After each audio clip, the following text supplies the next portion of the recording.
Black Bullet is a rather appropriate title for the following anime I'm about to review, considering that much of the action takes place in a post-apocalyptic future where humanity is in constant fight for survival against the entities known as Gastrea. In the year 2021, that's pretty close by the way, mankind is ravaged by a parasitic virus and is forced to live within the monolith walls, which are created from Verenium, a metal that is capable to combat the epidemic. The Gastrea virus can infect humans and turn them into monsters.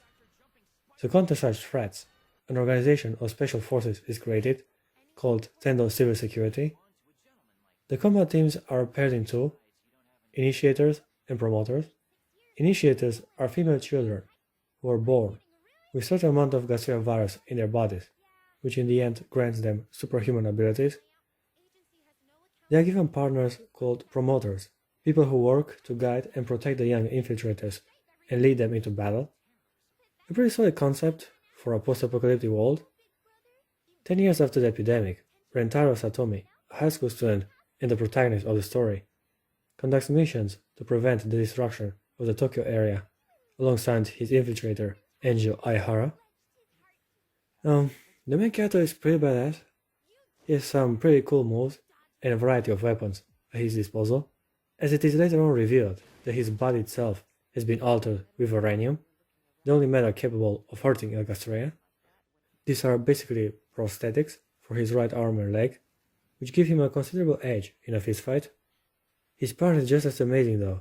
Enjo Aihara can also pack one hell of a punch and can end the Gastrea with just a few well-placed strikes.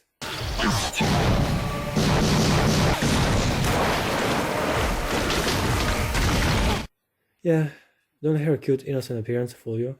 She's a killing machine, as most infiltrators from the Tokyo area are.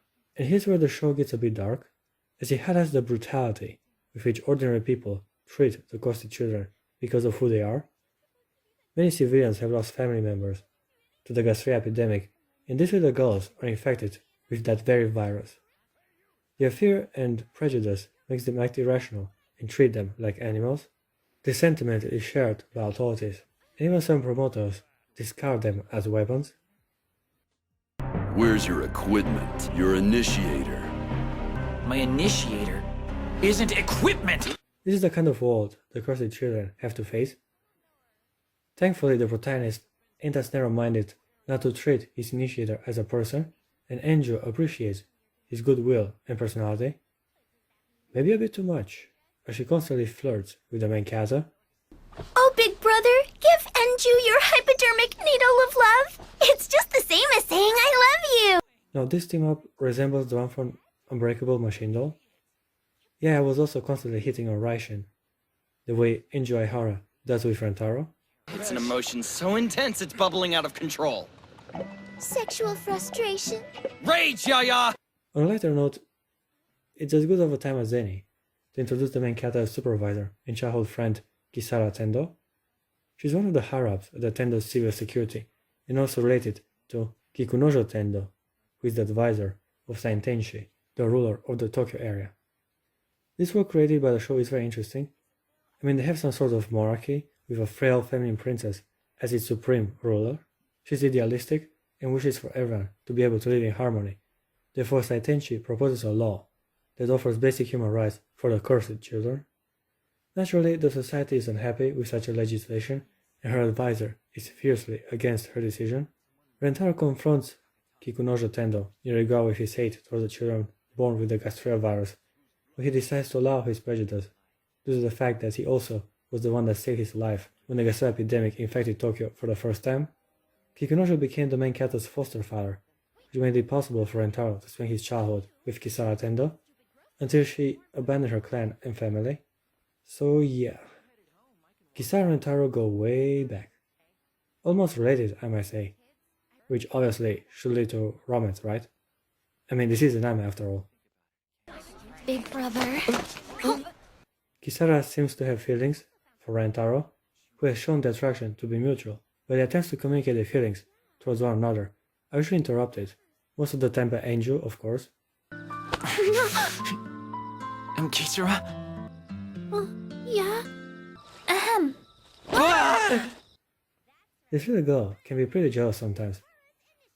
Can't really say I don't understand her predicament. The protagonist seems to get a lot of attention from the other attractive women around him. Being on the subject, the show decided that it would be unfair not to also incorporate a voluptuous and mature woman in Rentaro's entourage. Sumire Moroto is a researcher in a medical facility near Magata High School, where she is also a teacher. She's the one that altered Rentaro's body with uranium and seems to rather enjoy experimenting on people. She spends her days alone in her lab with cadavers and enjoys toying or misinterpreting the main character's words. You're a vital part of his plan to create a harem of 10-year-old girls as concubines. This chick reminds me a lot of the lesbian scientist from Psychopass, just like in that anime. The protagonist kept on visiting her for advice before a mission, but enough about the females for the moment, cause sure, there still is a bunch to name. Let me address one of the opponents Rentaro has to face since the beginning of the story. As the show started, the main character was sent to investigate a gas-line incident. Upon arriving at the scene, he encounters a mysterious masked man that just brutally murdered 2 police officers. The murderer of these fine police officers was me. He proves to be a skilled combatant, and the protagonist fails to apprehend him.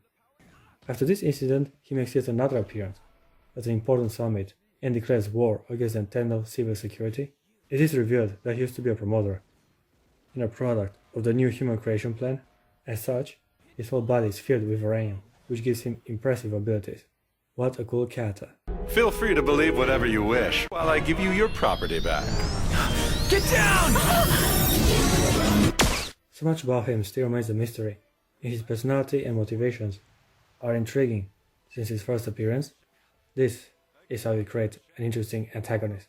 Sadly, he confronts the main character in the first story arc and is defeated in combat. After that, he only makes an appearance in the third act of the show. You should have a much more interesting ending, don't you think? Oh yeah, nearly forgot to mention his parenting skills. He's a great father, as he fights alongside his initiator and daughter, Kohina Hiroko. The way she ended up as a psychopathic, bloodthirsty killing machine really shows what a good mentor he was for her.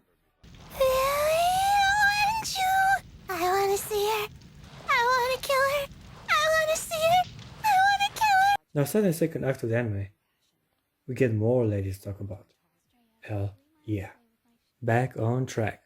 Miori Shiba is the student council president of Magata High School and Rentaro's superior.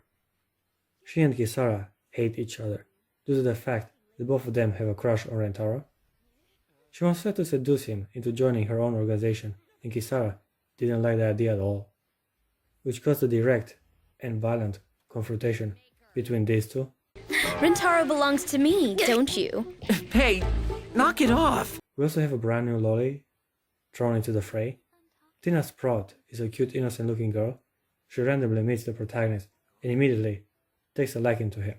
Little did Rentaro knew that Tina, in fact, is a hired assassin, tasked with neutralizing Saitenshi, the ruler of the Tokyo area, who at the moment is undergoing some important diplomatic meetings. Here's where the protagonist gets involved with the action, as he gets hired by the princess herself to protect her as she travels between one diplomatic meeting to another. Now we get some hints that Saitenshi may have feelings for the protagonist. Their little moment gets interrupted by his initiator, of course, but it is nice to at least know that Rentaro may even have the chance to bank his way into Tokyo's highest office. Huh? He's got a super breast fetish.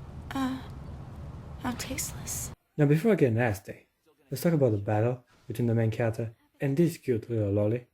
The action is nothing short of impressive. I mean, this anime has some pretty good looking visuals, and the fight itself is tense and entertaining to watch. Naturally, it would have been a waste of a good lolly not to include Tina Sprout into Rentaro's unofficial harem. Yep, after she loses the battle, this little blondie simply joins the main character's organization. I gave her a job. I felt sorry for her, and I get to have a junior partner now. Eventually, she gets the rank of initiator once Kisara becomes her promoter. This leads me into the last act of the anime. In the last episode, our characters have to deal with a level 4 Gestrea that tears down one of the monolith walls and brings with it an army of infected monsters. The protagonist ends up on his own, with the sole mission of destroying the Gastria. That seems to be controlling the invasion. On his way towards his objective, he meets up yet again with the mysterious masked man he has dealt with earlier in the show.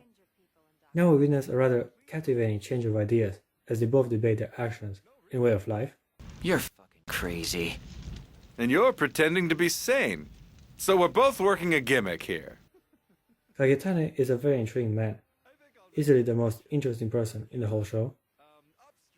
Before I come to an end, I gotta also mention that I don't like how they turned Kisara Tendo into a revenge-obsessed murderer. It just didn't seem appropriate, given her otherwise cheerful and immature personality. Oh well. I like you just fine, Miss Kisara.